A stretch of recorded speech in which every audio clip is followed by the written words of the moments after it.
благодарение на любовта.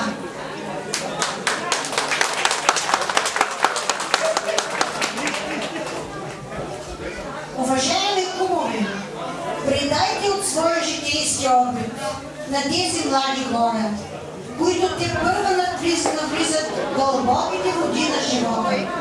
А вие, Вили и Свилин, бъдете много щастливи. Радвайте се, създавайте деца, възпитавайте ги като достойни граждани на Република България.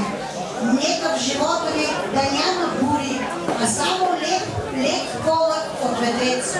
Уважавайте вашите родители, дали толкова много за израстването ви като достойни граждани на нашата страна.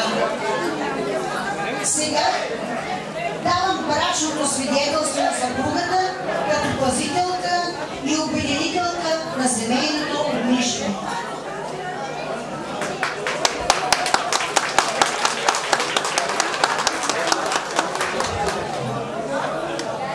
Уважаеми родители, Снежана и Ангел Славови, приемете Вили като ваша дъщеря, обичайте, тя го заслужава.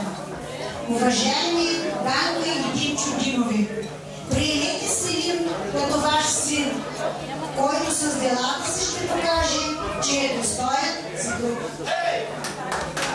Това са вашите прекрасни деца, радвайте се, а те трябва да ви радват.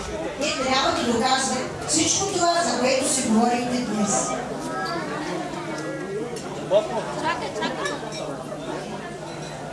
Няма да стане. Режи го и го връща обратно, защото ще блъскаш.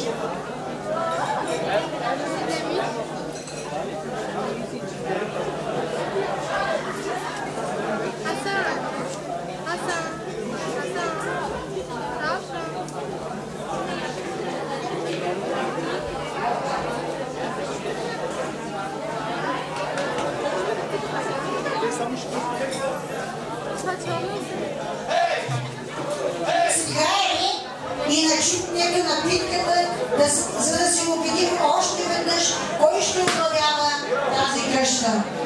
Младоженците да се обърнат с гръб един към друг. Вземете битката, опитайте се да я счупите и в когото остане голямото парче, той ще лидера в семейството.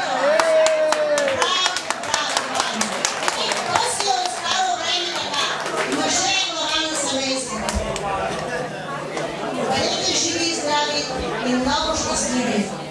От всичко направено до тук, остана време и да се обърнем и към тортата. Да, започвай. Не натежва.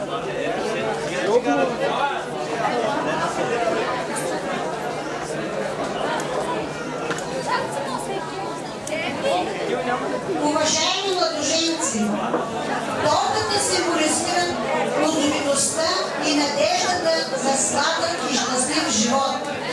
Раздайте парченце от тортата на неомъжените двойки с пожелание те да са следващите младоженци. Запазете парченце от тортата, сложете го в фризера и след една година на тази дата го извадете. Размръснете и вижте дали е толкова сладко, колкото днес. Дано да е сладко като днешното парче. Да е запазено сладостта си. Ако парчето от фризера е сладко, значи любовта ви продължава да върви със същото темпо.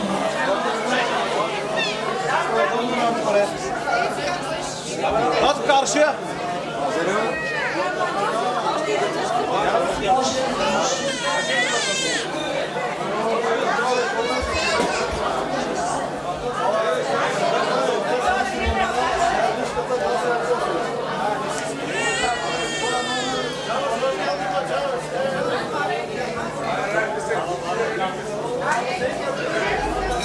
Ако някой от гостите иска да поздрави младоженци и техните родители и кръстниците, моля да заповядат.